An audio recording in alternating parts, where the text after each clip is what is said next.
I got like 5.5. Does that mean that I got like the smart person weight?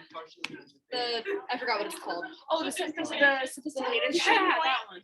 Yeah, half of it. So proud of There's myself. just a couple This little is the parts. best essay I've ever written It in was my entire very life. good. Yeah, I think this right here and maybe the order of the paragraphs are a little bit awkward. Yeah. And so it was like that 0.5 off, but yeah, it was great. Hey, I'm just wondering, is there a way I can do 2 essays on Thursday? I can't wait here that long because I get tired. I could send you home with one though. Is that allowed?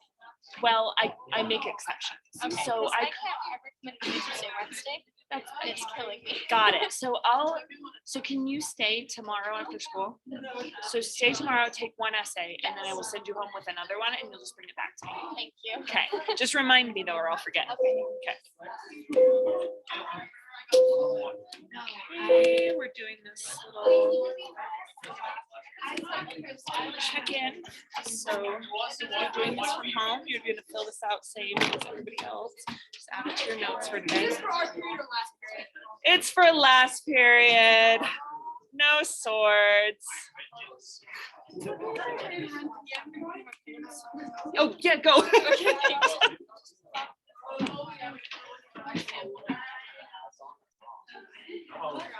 Yes. No,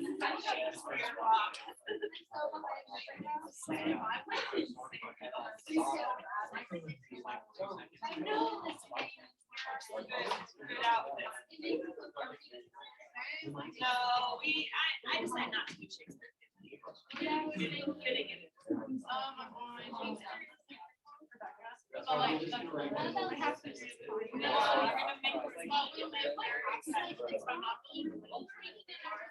Yeah, like you're. It's like this guy. Next week we're gonna talk about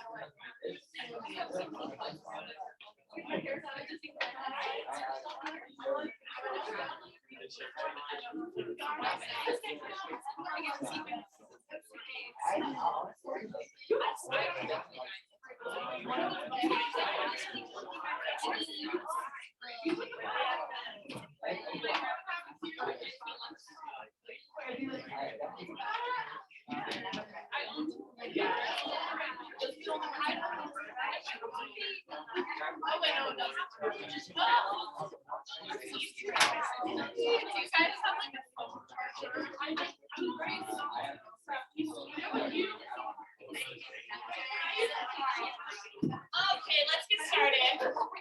So you need a piece of paper. I'm doing a check-in here. So it's casual, just a piece of paper that you can turn in. It's cash. Real cash. You're gonna say that anymore? I appreciated your text. People say chill. Oh, yeah. People say chill. It's chill. No, I won't, because I want to sleep. I saw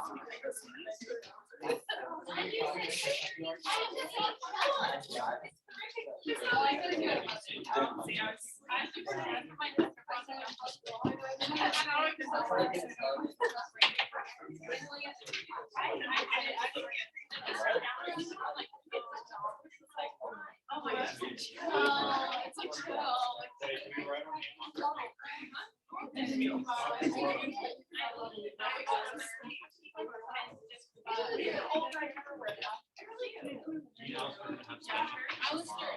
Did you get? All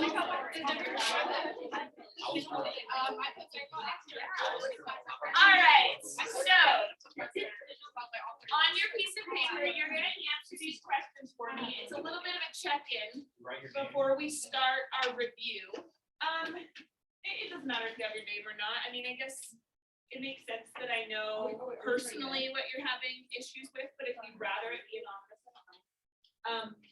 But yeah, I just want to hear about which one you're most confident about, which one you're least confident about. This scores question, I'm kind of looking for a percentage. So are you getting mostly like 80% right, 40% right? Like what are you doing there? And just, yeah, give me some feedback on what you want to focus on.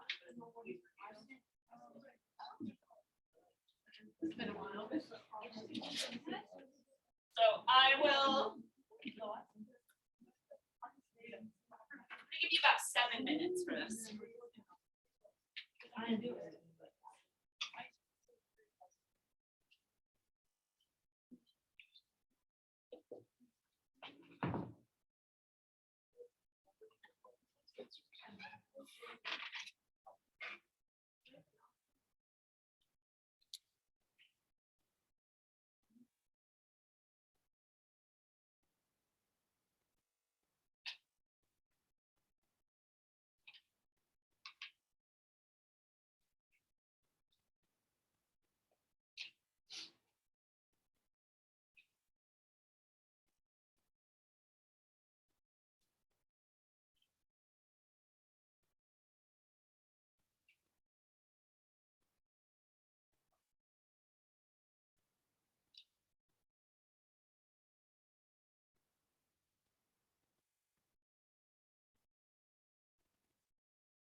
Yeah, but before you forget, you left a folder back at your desk a long time ago. It's red. Sometimes it's really old. Like they need to get back. There it is.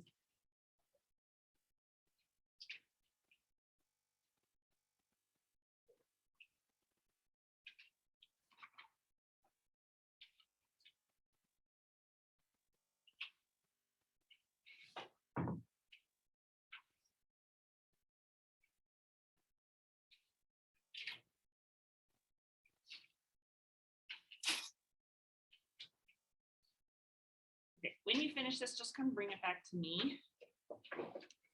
So you can tell he's done.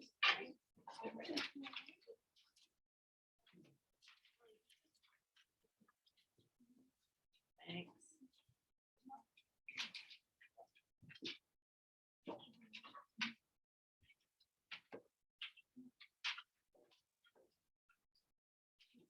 Thank you.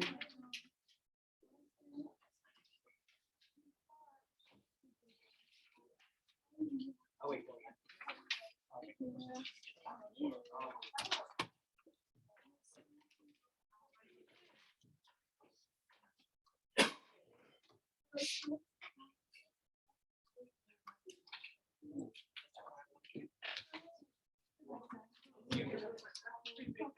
I can do after spring break.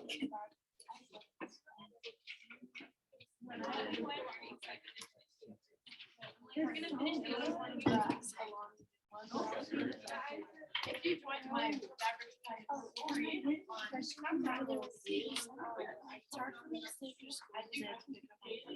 Is there a way I can? Yeah. I can say to take home. You just have to promise that you're gonna try and do it.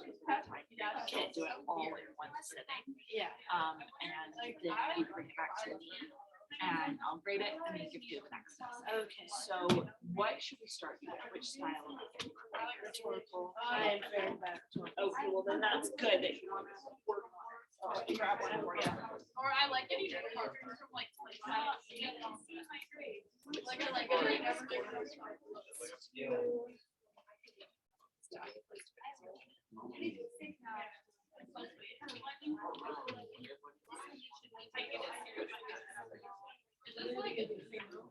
Literally, like.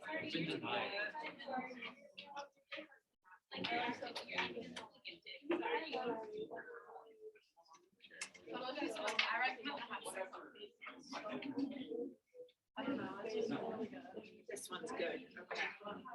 Get the right one. So also we'll grab a couple pieces of white paper and then underneath the podium, yeah. My favorite face is Marcia. Okay, I'm gonna put this, take this off the screen so I can print something. Actually, I can just do this. Oh, nope, I have to.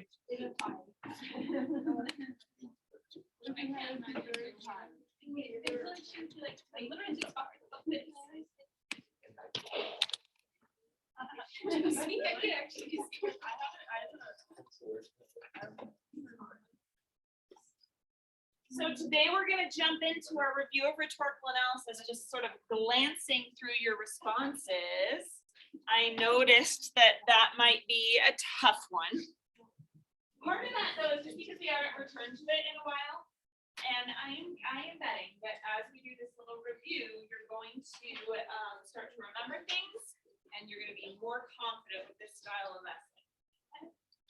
Yes.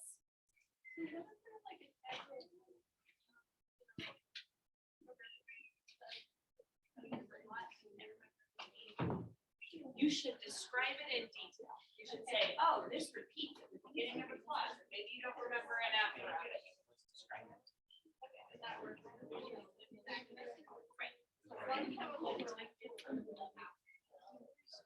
Yeah. Well, we're gonna try and remember them. Look, I have another skill. What is what?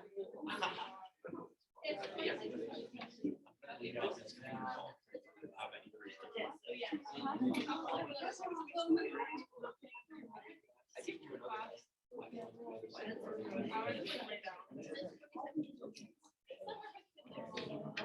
You guys want to sit in the line.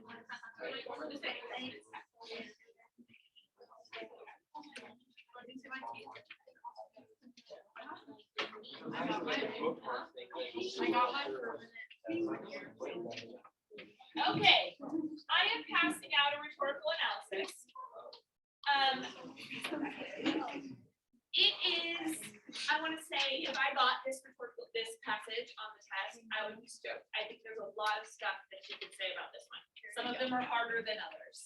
This one, I think, is one of the easier ones because it is full of imagery that we can talk about in a rhetorical analysis. And if you've got a lot of imagery, you have just automatically a lot to say. So what we're going to do is I'm going to give you 10 minutes to read this passage. That is longer than you need to read the passage once through. I'm going to give you 10 minutes and I want you to spend that entire 10 minutes reading the passage very slowly, making marks about what you might be able to talk about, and even going back and reading the passage slowly again. So I want you to spend that whole 10 minutes studying this passage. What you're looking for is anything, it's a MLK. So anything Martin Luther King Jr. is doing in this passage to convey his argument, you are looking about what you are looking for anything that you can say on that topic. So what is he, the way I usually say this, which language choices is he making? What language choices is he making to convey his argument and be persuasive? Okay, so 10 minutes just to brainstorm all over that paper. I'll even put up a timer.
there's some typos in this.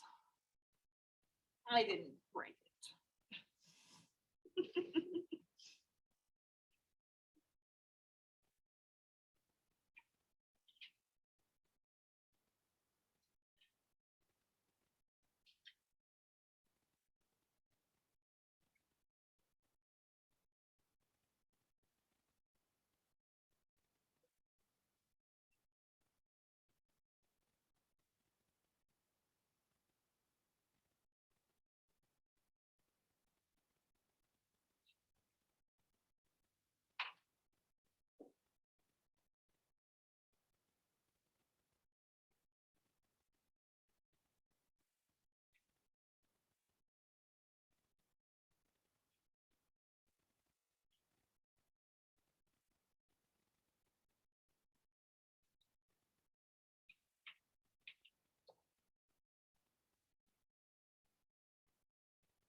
Sorry, there's a big typo at the end of the second paragraph where it says where every counter serves him. It should say every counter won't serve him.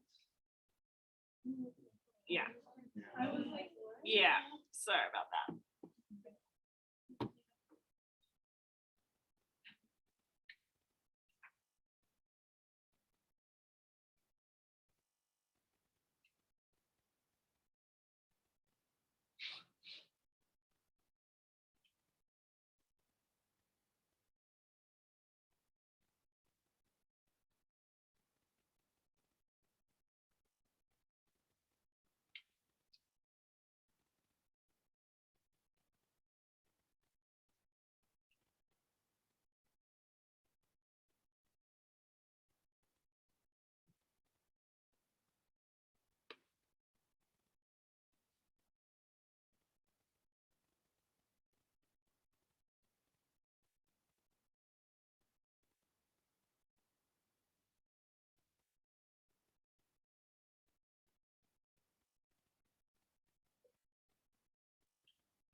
Remember, even if you are reading it for the third time, you're still reading it, you're still adding your notes to it. You got 2 minutes.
Okay. All right, you've got a ton of good ideas now. Now, like, we're kind of slowing this down, We're slowing this down a lot. So if you were to do that on the test, you would want to do that in less than 5 minutes, right? You want to be able to read through it and identify just a couple things to focus on. You can't spend 10 whole minutes planning out your essay because you've got to have the time to actually write the thing. So let's say though, you've read this through, you've got all of your kind of points ready to go. It's now time to write the essay. The very first thing that you write in your introduction is your soapstones information. So, do you remember that acronym? Soapstones. So, in a rhetorical analysis, so in an argument and synthesis, we've been talking about a funnel or a hook. In a rhetorical analysis, we don't need to have a funnel or a hook.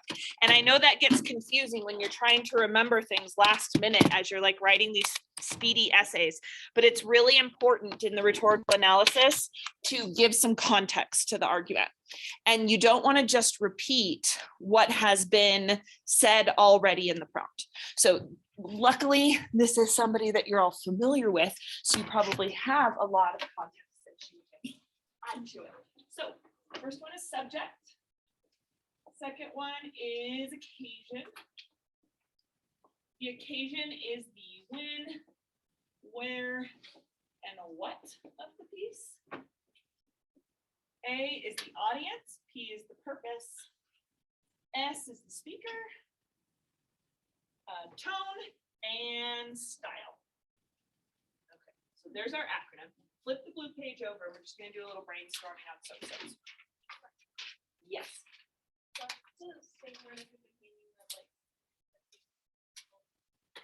Oh, and anaphora. Yeah. Describe it anyway. Yeah, it wouldn't hurt. And An anaphora, a repetition.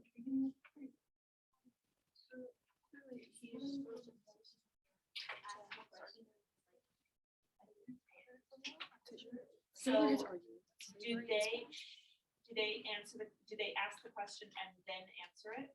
Or do they just ask the question? They ask the question I don't know if it's specific. So if it's not right after, you would just call it a rhetorical question. If it is right after, it's called a hypophora. Yeah. Hypophora, it's in your notes. Hypophora. All right, so the subject of this piece, what would you say is just in one or two words, what's the subject of the excerpt? Yeah.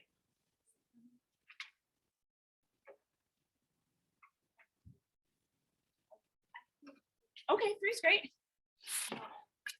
Not enough change. I like that. So not enough change, like a kind of need for change. What else could we say is the subject? Yeah. Unjustified discrimination. Okay, good. Unjustified discrimination. Yeah, good. Luke? Not changing fast enough. Yeah, change too slow. And Elsa? False promise of freedom. False promise of freedom. So we've got like sort of in the background, Jim Crow laws and segregation. And Aaliyah? I kind of like this quote that you used, and I really like short version of it. You said, why does usually constantly help? So like the. Yeah, okay, so it's like the unjustified discrimination and its effects. Yeah, okay, cool. All right, the occasion is the when, the where, the what. We know it's 1963. We know that he's looking at both the North and the South, where he's looking at Harlem and Birmingham. But I think the idea there is then to say America, right? From both areas. And the what is his intro to the book. That is what the passage actually gives us.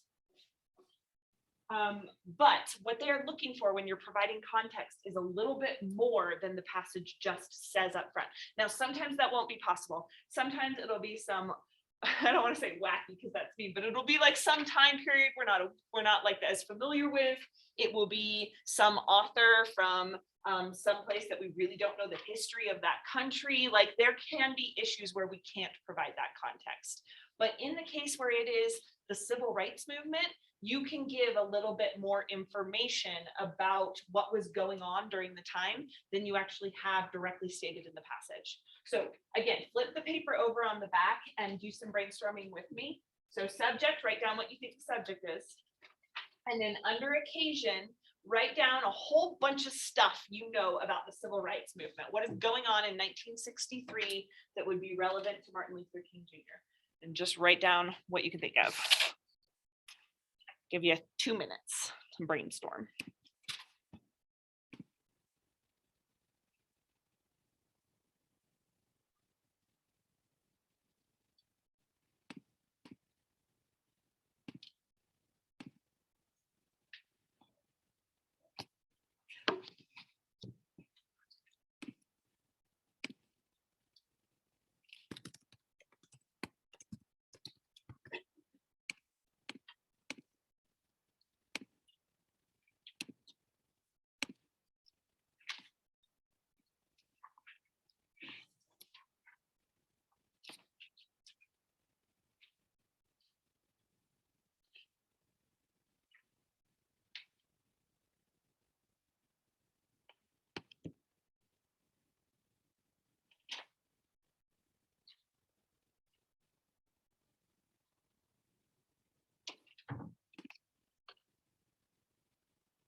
Okay, you have limited time in an intro. You don't want your intro to be too long for rhetorical analyses, so you want to make sure that this is focused.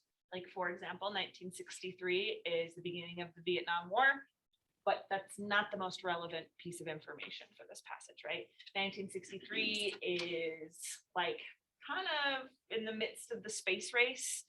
We're in the Cold War, but none of that stuff is really relevant for this passage, right? So what were some relevant things that you could talk about for context, Gracie? Well, there was like the sit-ins of the freedom fighters, Okay, good. and there was like the Brown versus Board of Education. And then I can't remember what the case is. I think that, is that the case where it's like the separate but equal is inherently equal? Yeah, that's that one. Well, it's like if it's separate, it's not equal. Yeah. type of thing. Yeah. Yeah. Like the whole thing, like, keeping it at, like, inside them, or like treating fear. Yeah, especially voter suppression. Voter suppression, this is before the Voting Rights Act of 65, and so it's like right before that. Yeah, Alistair? The Civil Rights Act was Got it.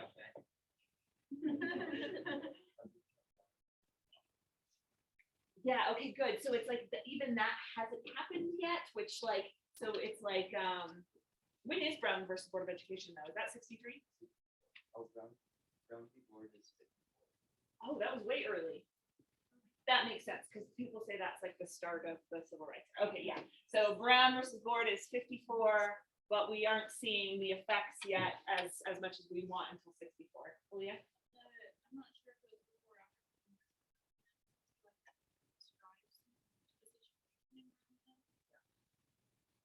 It was, this book was published after that, because this is where he published his letter from Birmingham jail. He published it in this book, even though it had been published earlier, kind of against his wishes. It was just copyright. Yeah, Brennan? Intense police violence. Yeah, yes. And just kind of like riots against like peaceful protests in general, so not just the police, but communities too. Kaylee? Yes. Little Rock 9 would have been like 58, maybe? When was Little Rock 9? Someone look up when they, I should know. it would have been close. Okay. Austin, you have one, or are you just looking at your? Yeah, Okay. Basically just, there was promise change. Okay, good. 1957. 57.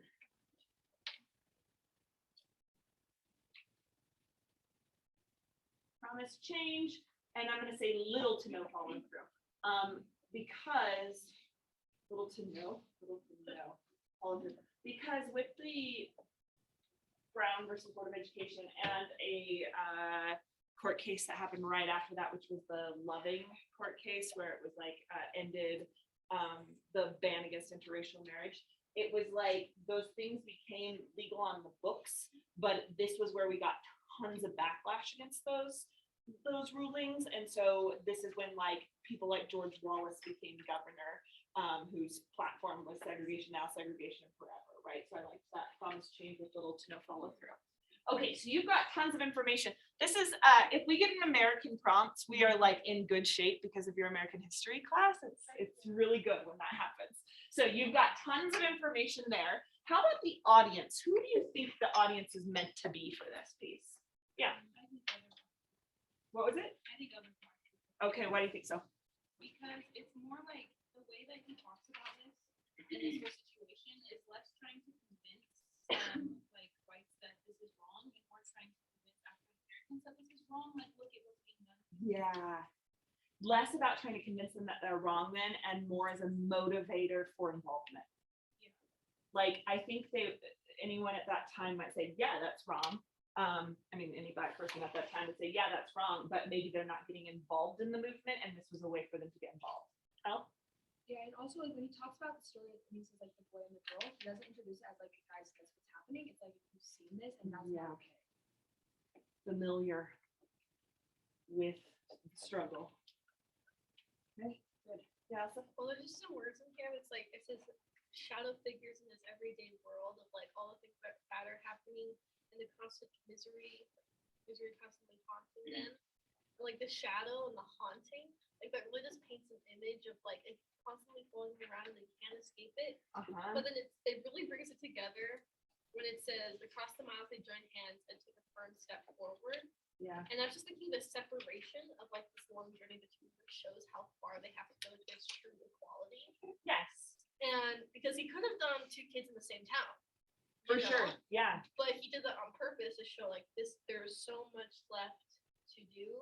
So he's more saying, look at what's really happening. Don't want to keep on me, fight back against your monsters.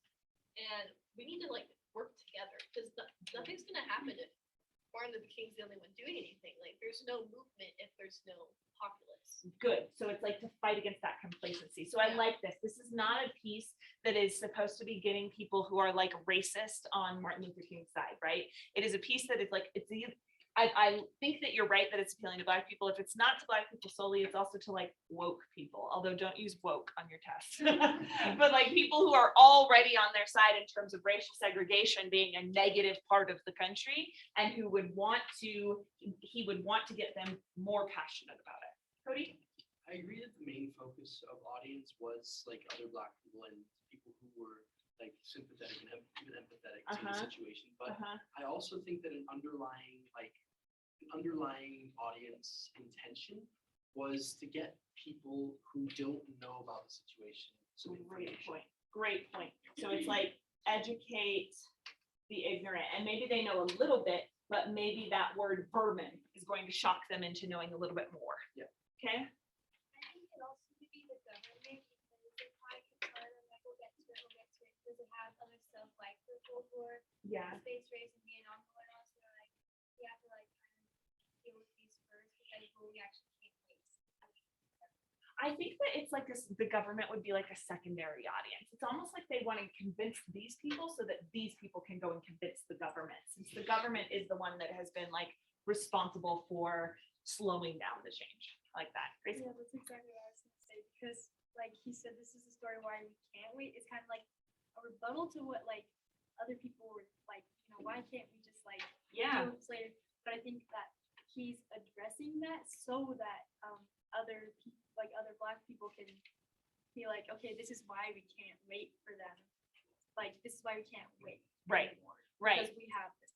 Do you remember in that letter from Birmingham jail, it was a response to those clergymen who just basically who said, just wait, things will fix themselves, right? And so it's this direct response to that. So I like this as like a kind of way of seeing it. The purpose of it is a rebuttal against already existing attitudes about civil rights. That like, well, legally this is going to resolve itself. So let's just let it resolve itself in the courts. And he's responding directly to that point. Austin? I think also directed toward anybody who's willing to make change. Yeah. Because obviously you can direct it at other Black people, but not everybody's gonna have like, the guts that it takes to stand up to change. And in a lot of cases, a lot of Black people have the power. So if there were the quote unquote woke people that had more influence, then Yeah, I agree. So it's like these people who, so maybe it's like a two-parted audience, then it's this group who maybe doesn't have the financial or political means to actually make the change, but he's appealing to their pathos, right? Like their sense of struggle. But it could also be this group to kind of through this group motivate the people who would be willing to step in and help the cause. Okay, Brennan? Well, I think it's more like kind of rejecting moderates. Or Yes. Like the clergyman you said. Yeah. People were like, oh, it'll work itself out. Because it's like a call to action to more radical people. Yep. That it's nothing's gonna happen unless you just take action. Totally agree, which is funny because we never really see Martin Luther King Jr. like in the right way these days. Like we don't see him as that radical appealing to other radicals, but that is exactly what he's doing in this piece. Were you gonna say something I else? feel like he's kind of been whitewashed. He's way more radical than a lot of Yeah, I think so. And I think this little piece, like as an intro to his book, kind of shows that. But we'll get into that in a second. Okay, so Elsa, last comment. Yeah. Yes, so with the audience, it also even mentions Puerto Ricans, but don't think it's just for Black people. I think it's for like all minorities in the US. He's like, this isn't only happening to us, it's happening to all brown, Yeah. Black, and he's trying to recruit more people to the cause. He doesn't want to be like exclusive Yeah. with like, no, this is only a movement for Black people. It's a movement for everyone who's being pushed down. And I would say that's kind of a secondary interest Yeah, for it's him. definitely secondary, but like it's opening the door. for Yeah. that. Because at the very end, he does talk specifically, or even in the middle, specifically about African American achievements and Yeah. African achievements. And so I think he's targeting one group specifically, but I think you're right that Well, it he could just have greater mentions- appeal. He just mentions that the Negro students were describing of Puerto Ricans like their school with them. Yeah. So I'm just saying, we're in this together, like you Right. can join us. You know? Right. Okay, so purpose, I think we've kind of covered here. Fix the status quo, fight complacency, educate the ignorant, and so on. I think we've covered MLK, and you could say a couple things about what he accomplished, what he was all about. How about the tone? One word to describe the tone, and remember, tone needs to be a feeling word. How does he feel about the subject, Aaliyah? Can I feel satirical Yes. about you? Well, no. No, it's a style word. Okay, then never mind. Just pretend I said that first time. Perfect, okay. We're gonna move that down here and say satirical. Awesome. But what would you say if it was like, you're trying to say he feels like he wants to speak about something satirically, like what is his attitude towards that then? Kind of Empowering, awesome. I want to say mocking too, if we're thinking of satirical. Okay, Austin? Demanding, I like that.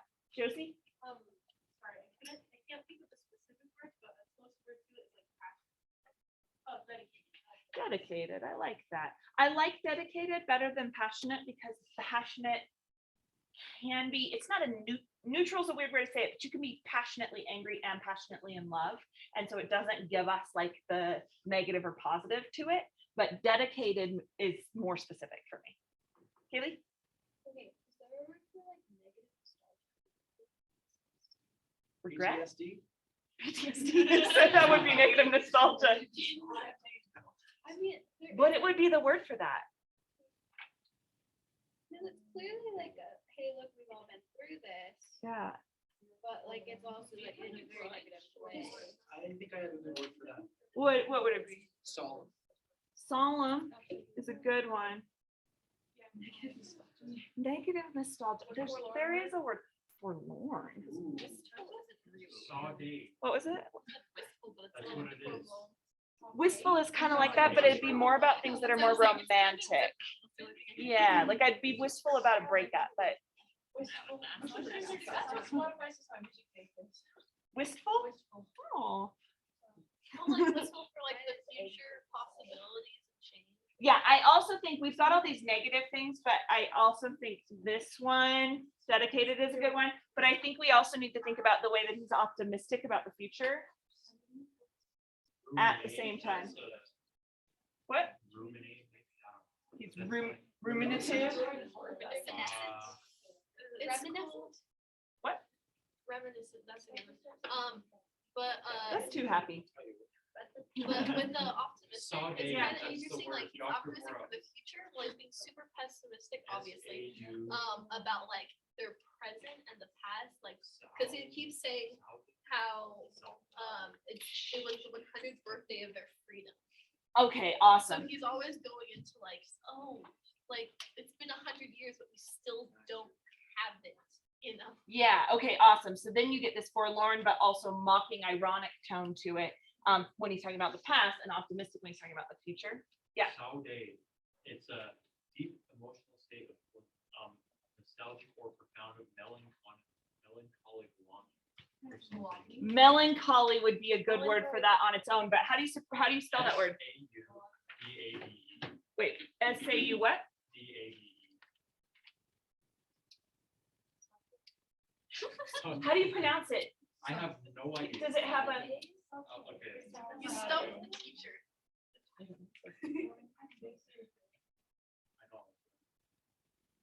I know. I've seen that word before, but yeah, I don't know how to say it. Saude. Well, that's the full. Okay, word. saude. I have never heard that word before. That's great. We learned something. So everybody's gonna use that word on the test, right? Only if it applies. But melancholy works for that, right? Like melancholy is negatively nostalgic. Okay, all great tone words. The other thing you want to notice with tone is any kind of shift. And I would say that this piece definitely has a tonal shift. And it was what Elsa was describing here, this forlornness about the past or even the present, like that it's dark and dingy in the present, and yet we're moving towards a more optimistic future. A tonal shift is always a great thing to talk about. And then style are all those rhetorical analysis like techniques that you can come up with. Style is the imagery and the metaphors and the anaphoras and all the repetitions and the alliteration, the listing and all of that. And you would be able to talk about that in your thesis. Yeah. So I think that there's so much of this, there's like a forwardness of the past, lost in the present, and then like I like that. all this stuff that's happened that's like unrecognized and like unappreciated, and now things have changed so much. Like, look what we've done. Like, well, look what we can actually. Yeah, I like that. I like that a lot. Okay, so on the back page, do you still have room after writing all this soapstone stuff? Okay, not your thesis. Don't worry about your thesis. I'm going to have you write a 3-sentence intro. So you're going to try and focus on this stuff in that 3-sentence. You're going to try to name who the audience is, what the occasion was, give a little context, maybe a little bit about the speaker. You'll have to choose what you focus on and what you don't, because in 3 sentences, that's not much room. But I don't want you to go more than that because you don't want to spend too much time on the intro in your timed essay. So try and write a little 3-sentence intro that gives some context to this piece.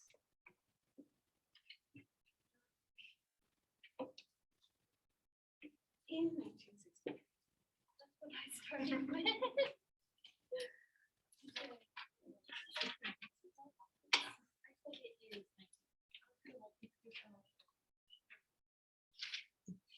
Yeah, well, you've read some of the sample essays they give. Don't take it for granted that the students will know who MLK is. If you can.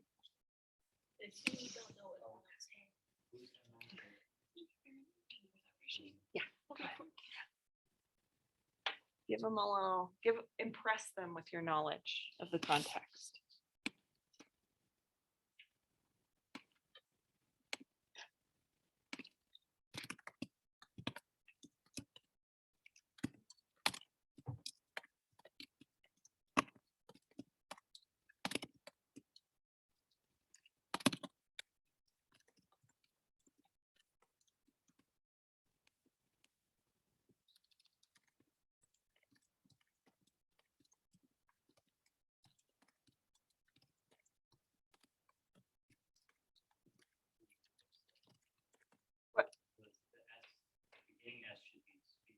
No, I say it's subject.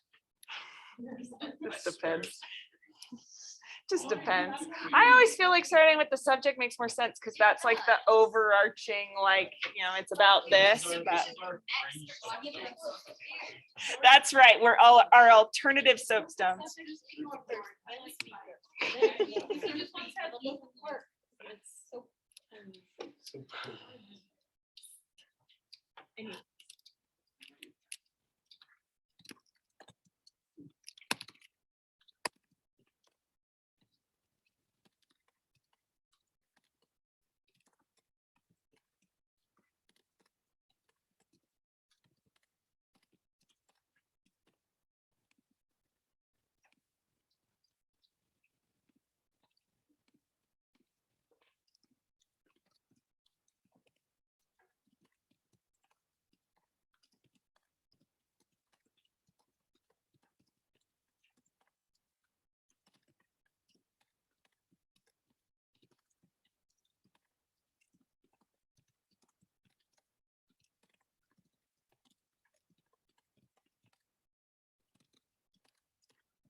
Just the 3-sentence intro, not getting into the thesis yet.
Okay, I'm gonna move on and then I can look at your stuff later here in a minute. So, I think we get a little bit hung up sometimes when in these rhetorical analysis essays, and it's part of what makes us a little anxious is that we do feel like I have to know all these Latin terms. I have to be able to identify all this stuff, right?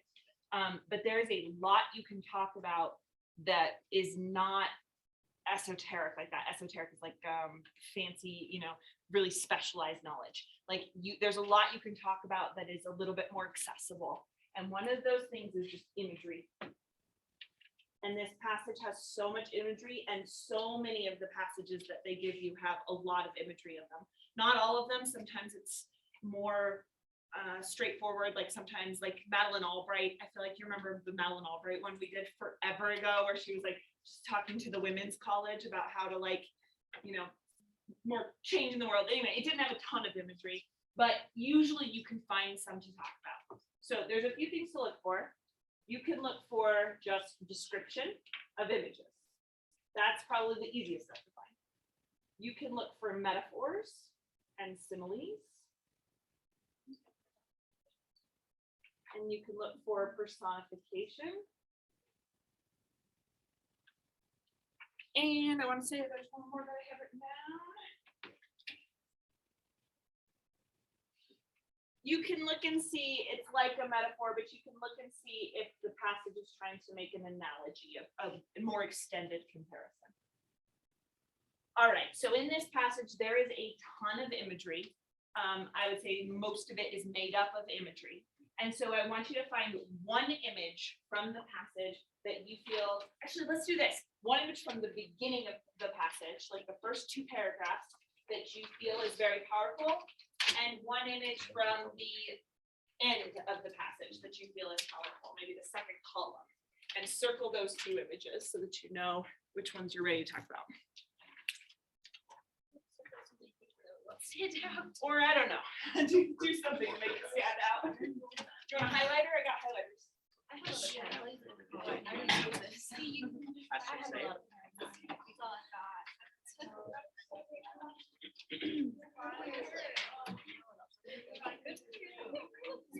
Oh, it's okay. I have like highlighted it. I don't underline it.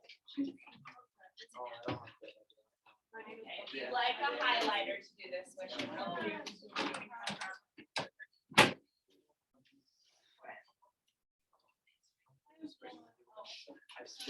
So you got 2 images, one from the first half, one from the second half.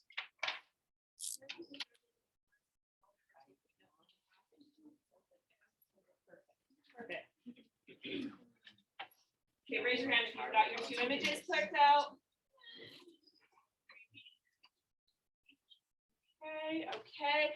All right. So it's good to talk about the way that the image, or it's good to talk about the image in general. Like an image of a child is going to be very powerful because we like to see children as innocent and not in pain, right? And so this image, the fact that he chose 2 children to compare is going to be very powerful. We also want to look, that kind of stuff you do very well. We also want to look at the language he uses to describe the image. So, for example, let's say my image is the vermin-infested apartment.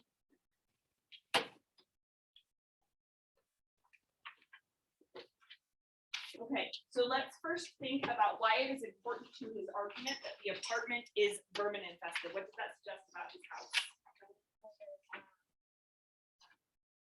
Yeah, dangerous. And it's of poor quality. Okay, it's no bueno. What else do we know about a house that's vermin infested? Icky. Yeah. It's disgusting. Disgusting. Another word for icky. Good. Yeah. Gives me the heat. Okay. Now we get into more of the actual psychological condition of the house, that it is degrading to live in a house that has these 3 things, right? Alistair? It also gives a sense of poverty. Yes. Definitely. Now my house is pretty every once in a while, I mean, that sounds super nice, but it's like, it's a bungalow in Salt Lake. Every once in a while, we've got vermin, we got carpet beetles, and I had to get, somebody to come and spray it 3 times, But when you say vermin infested and you characterize the house that way, that's a way of saying this is a house that is poor. They're living in poverty. There we go. Yeah, I just, think it almost, I could be wrong, like, we're right, like, the vermin, like, usually, what's it called? Like, you usually associate that to something that's hard to get rid of. yes. Like, especially in this situation, it feels like it's like hard to get. Yeah, good. It's like the condition of the house. Austin? So whenever I think of the word vermin, I think of like the insecticide. Yes, Where vermin was used to describe different groups of people. So if it were any kind of different person, then it would you could even see it as somebody calling the African American people living there. Yes. Okay. Now, do you see how Austin has shifted our conversation just from what a vermin infested apartment is like to the actual word that he used for describing the apartment. She's looked at that word vermin, which when he wrote this book would have been even more kind of on people's brains that this is a word associated with Jews during World War II often. And so that's this idea of dehumanization too. Luke, what were you saying? It shows their social class. Yes, okay, good. So it's poverty and it is like a clear social class, which I think when we put these two together, we kind of get this idea that the social class is permanent too. Yeah. Just that he chose, like he could have chosen anything to describe the house, but the fact that he chose the vermin infested is like that much more, like the words are really like, it has a lot of imagery, but because he chose those specific ones, it's like, I don't know what I'm trying to, you know what I'm trying to say? Like, Yes, I totally get it. It's these specific words. So he's not saying this apartment has mice. He could have said that. The apartment has mice. Okay, that's gross. I don't like them in my apartment, right? But it is not vermin infested. That sounds so much worse, right? So one of those reasons might be what Austin pointed out here, this dehumanization that's associated with the word vermin. Tell me about the word infested. Yeah, Caleb. it kind of like goes so deep. It kind of like represents like the systematicness. Yeah. Because it's not something that you can I'll just put out some traps or whatever. It's like infested. They're part of the system itself. Yeah, good. I like that. Claire? I think investing like you never what it was like invest in Floyd or like Yeah. it's like the negative. We should start saying Yeah. that, but no, yeah. So it's always associated with something extremely disgusting and negative. Audrey? I just kind of like thinking about like vermin investigation. Yeah. It's just it's like gross to be with Creepy, crawly, sounding. Vermin. Vermin is not, actually, everyone say it. It's really fun to say. Vermin. Vermin. It's a terrible word. It's a great insult. Like no actual strong. Yeah, yeah, right. It's like, it's almost getting stuck the way the vermin does. Now, that being said, on these rhetorical, when you get to AP Lit and you're talking about poetry, you can talk about sound of the words and it's awesome. But on these rhetorical analysis essays, try not to rely on that too much. Rely instead on the connotations of the word vermin, like we've been doing. Yeah, exactly. Yeah. Taken over, I like that. So when something is taken over, this suggests like a lack of control too, right? That this kid obviously doesn't want to be living here. This kid would like to, I'm assuming, like to clean up this living situation, but because it is infested, it's got this sense of like you can't change it. As we said here, it is taken over. It is taken its control. Yeah. Something I wanted to say is like the way he put it like that. A good way to describe it is that it's disturbing on a more deep, visceral level. Yes, viscerally disturbing. I like that. Untouchable. My tangible kind of. Yeah. Okay, so that's oh yeah. Okay, go ahead. So, mine was like pretty close that very unrest. So just like what you're saying about the control, it's like uncontrollable disarray. And there's no way to bring it together, you know, because vermin just get everywhere. So it's like there's no possible path. Yes. Okay. You could write a full paragraph now on just that phrase, vermin infested apartment, right? And what it means about his living situation. The way to make this paragraph even stronger is what Elsa just suggested. Find a pattern in the language. When you're writing these rhetorical analyses, you don't want to just stick to one thing. You want to find multiple places where he is like having the same idea repeat. So you said this part of various states of unrest. Is that it? Yeah, it's in the I same don't remember that. paragraph, I think. Yeah, second paragraph, it's half a dozen small children in various stages of stress. Good. scampering about the house. Okay, good. And I like that word scampering because that reminds me of what Austin was saying about because the apartment is vermin infested, you start to associate the people with living there with vermin. And then he uses this word scampering to describe children who live in this Birmingham house. So now you're not only finding the pattern between like how he describes the boys' house, you're also finding the pattern between the boys' house and the girls' house. That's a strong thing to do. Yeah. It also says like various, and what you said about scampering, like that's kind of like vermin, you know, like scamper. It's saying like, oh, look at all these numerous children, there's so many children as there are vermin, which is like Like the dozen adding, too. It's like, yeah, adding another side to the thing that the black people are the vermin. Yeah. Someone was saying about this. right, exactly. Okay, find in those first two paragraphs, find another instance of when he uses words that seem to convey the same idea that we were kind of brainstorming up here.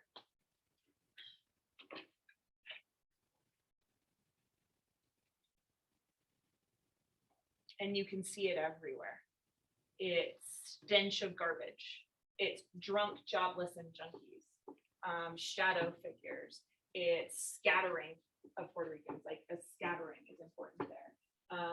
The fact that the house is rickety and wooden, right? There's like all of these different words that he uses to describe that same feeling of being out of control and living in poverty. So that's one thing to look at with the imagery. You chose two images, one from the beginning, one from the end. Talk about your beginning image with the people around you. What you're gonna do is you're gonna tell them your image, and you're gonna say, here's why I think he chose these words for conveying this image.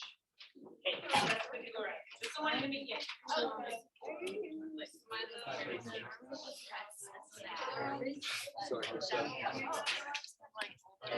Right next to shadow figures, like the fact that it's very, yeah, that's what it is. And then it says the shadow figures are that is how the filter, and then like he doesn't necessarily point out all the objects that like show up like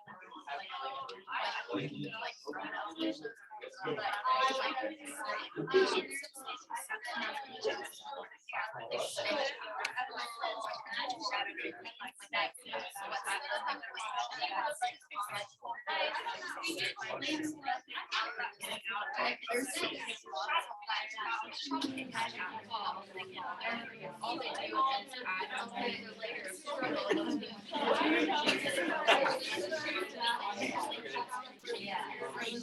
Something that reminds us all of like backlash. And also it's like because it's just so it's just I wrote it just shows like how it is like it says still as bad as nice and not worse. Like that's why still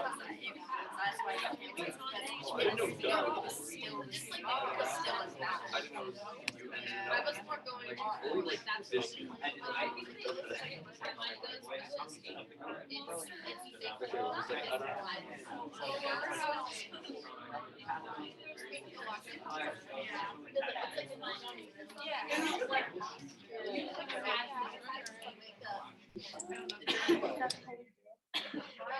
It is. Well, it's the second. The first Holy Grail. All right.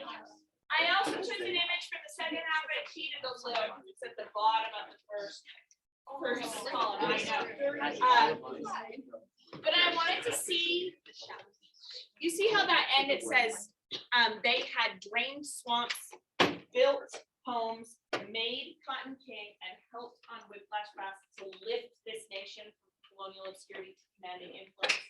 To me, what stands out about that image is this series of actions that they're performing, right? So it's like they are draining, building, making, helping, and lifting. All of these things that a growing nation absolutely needs in order to grow. And he's saying this is all sort of, this is all on the whiplash backs of the slaves that came to this country, right?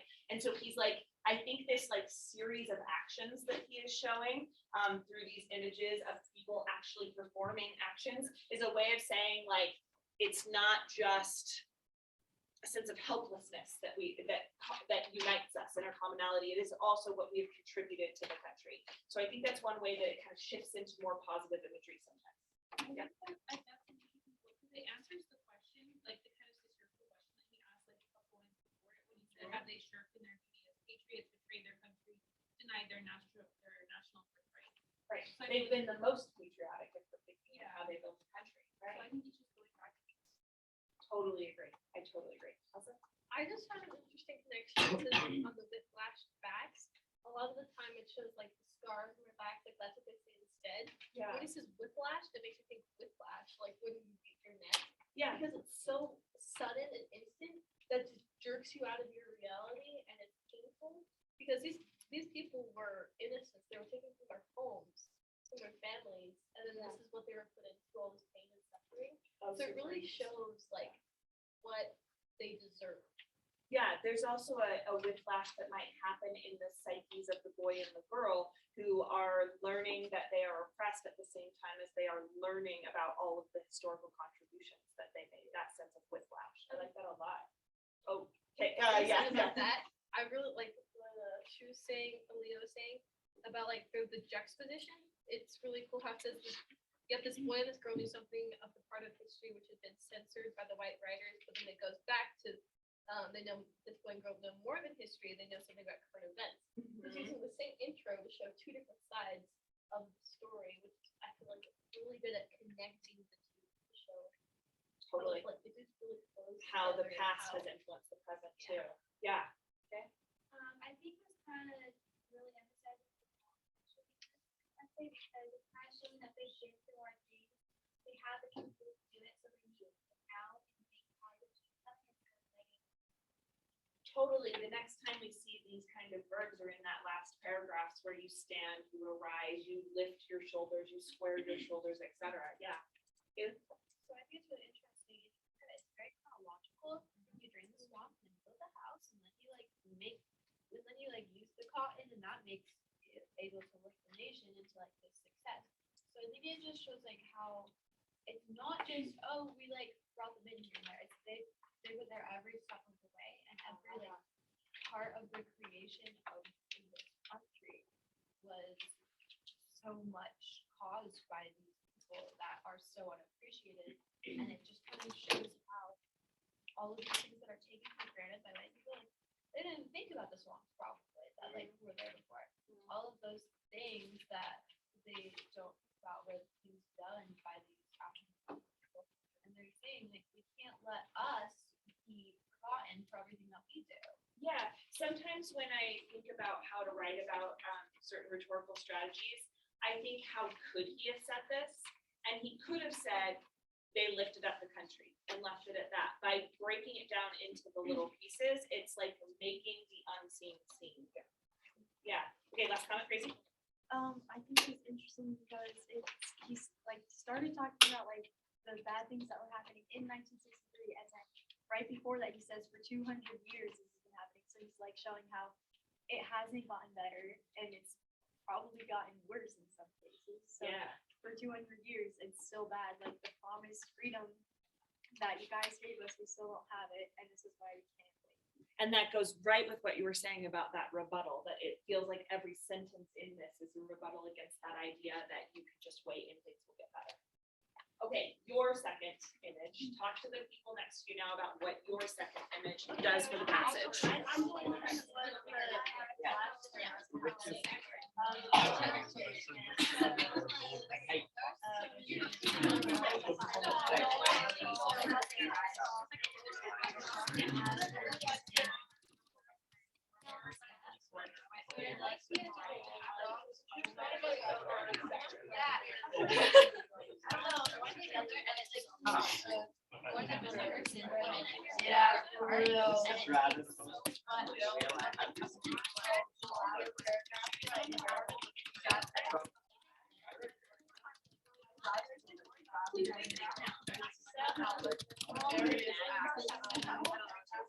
It starts off.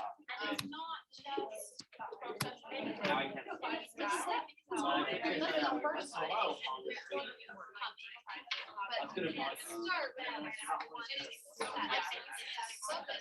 Now I can. My focus is week where I can see the notifications instead of.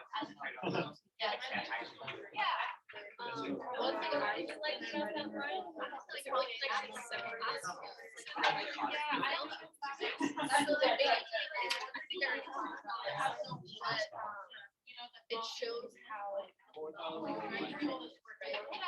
And it shows us like how long. Okay, so the next step would be, you've noticed these things. All of this has happened in 5 minutes as you are reading this essay, right? You've noticed all these great observations. Now you have to figure out what I'm gonna call this in the thesis. And that might be the trickiest part, is do I just say, oh, this is imagery and move on? Can I add some more specifics to that? So what I've given some sort of options for what I would call this. I might call the first one images of poverty when it's talking about the boy and girl's house. I might call it descriptions of a rundown house. Like I might just say what the description is of. I might say imagery that conveys helplessness if I want to really focus on that psychological component to it, right? And then I'm going to say that shifts, because that word is so important to us in rhetorical analysis. Shifts, there we go. That look funny. It looks really funny. There we go, shifts. And that shifts to more optimistic imagery at certain points in the essay. So I'm going to say it shifts to active verbs to describe unseen labor, because I stole what they said and I liked it. And then I said, or it shifts to an optimistic account of capabilities. So I'm like trying to say, okay, the imagery is shifting from positive to negative, from negative to positive, but I'm trying to say that in a more academic, highfalutin way, you know? So on the back of your paper where you've been doing all of your brainstorming, try to name what you would call this imagery in a thesis statement. What would you call this rhetorical strategy? See if you can give it a name. And that's for yours, not for mine, for your images that you found.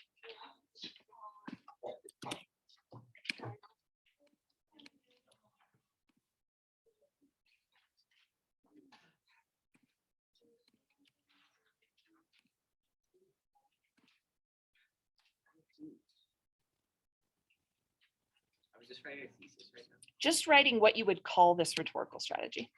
So you're writing a phrase. Imagery. Try and be more specific than that. Try and find the pattern in the imagery that you could describe. Empathetic imagery.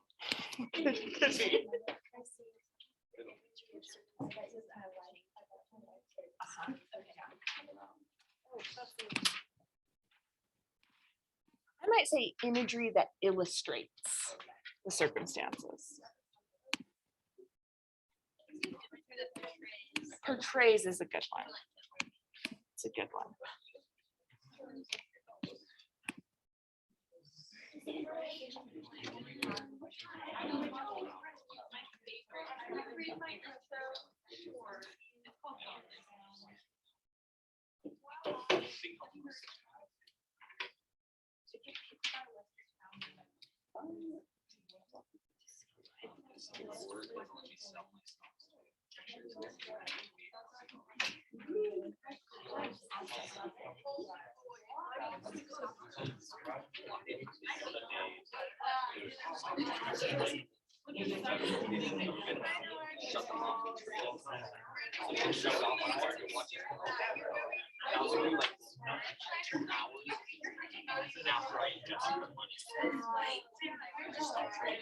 So then it comes up again.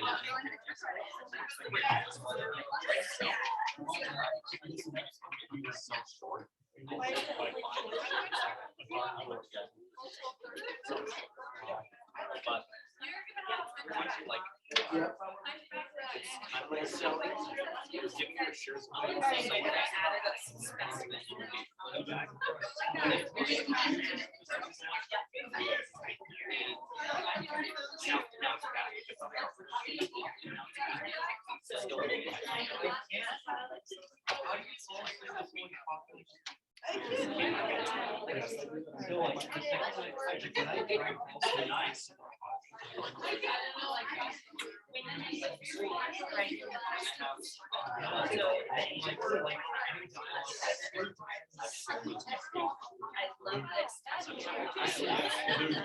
Yeah.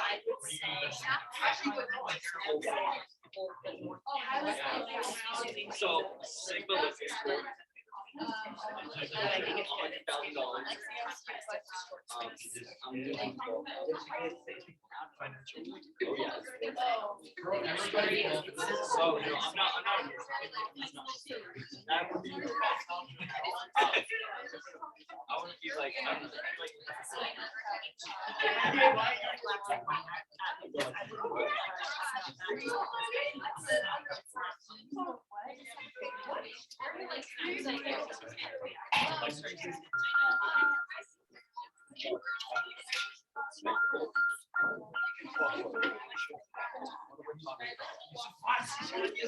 Okay, last bit.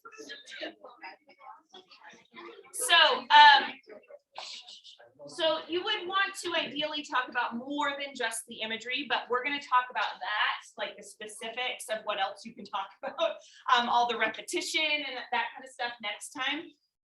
What I want you to do now is write your thesis statement that includes a specific argument. Because I would say the number one thing we were struggling with when we stopped rhetorical analysis before was conveying a specific argument.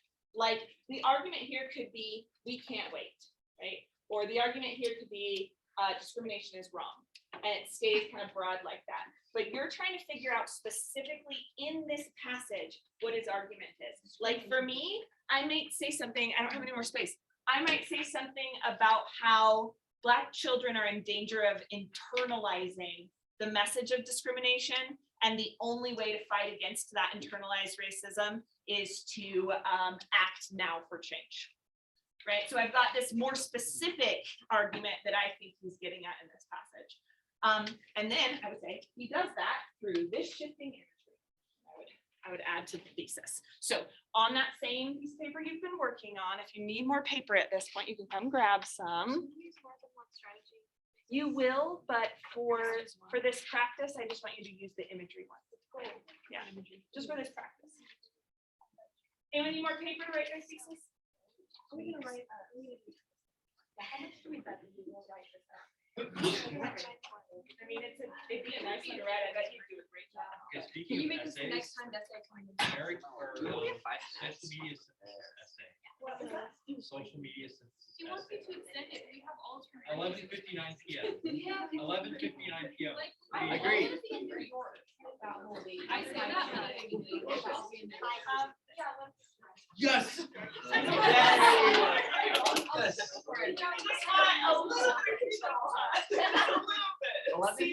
Is just so much better than 7 a.m. Okay, yeah, I'll change it now. Oh my. It's literally not gonna be It's really that much better. It really is. It really is. I See, it would stress me out as a student. all of your stuff should just be like the day before. Oh, I'm changing the social media synthesis essay to be due at midnight instead of 7 a.m. See, Dr. Brooke, you should You guys gotta work on your procrastination. You should change all of your dates to 11:59 the day before. Because then it seems like it's better, but really it's worse for us. You know what that is? I should have done that. Yeah. You should have told me that last year. Well, it just seems obvious to me on the road. I did it.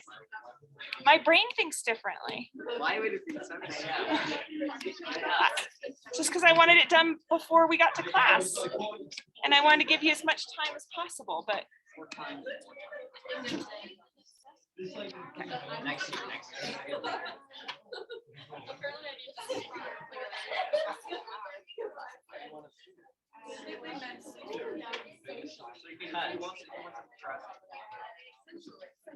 I would procrastinate no matter what the due date is. So if it's earlier, I'll actually get my